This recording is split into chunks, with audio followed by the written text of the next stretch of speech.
4 dogs are dead after a prompted evacuation in Wellston due to a wildfire. The family who owned the dogs also lost their home that they had lived in for 17 years. Fox 25's David Chasnoff joins us live from Lincoln County. David, when did the fire start out there? Adam and Wendy, the Wellston Fire Department tells me this all happened around 12:45 this afternoon, and they're still investigating how this started. Seeing the cloud of smoke the whole way here was just knowing that was everything we had was definitely devastating. The place Isaac Lively called home for 17 years is gone. My kids grew up here. They spent their whole life in this house.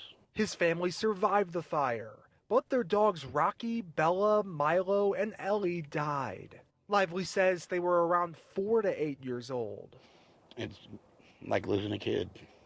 It's the only way I can describe it. So far, we've only been able to recover one and get it put in the ground. He adds they didn't have insurance. As devastating as it is, it's like I don't know what our next step will be. And Lively says they're staying with family tonight. They created a GoFundMe page and they're hoping to raise about $50,000. We have the link to that in this story on our website. That's OKCFox.com. Reporting live in Wellston, David Chasnoff, Fox 25 News.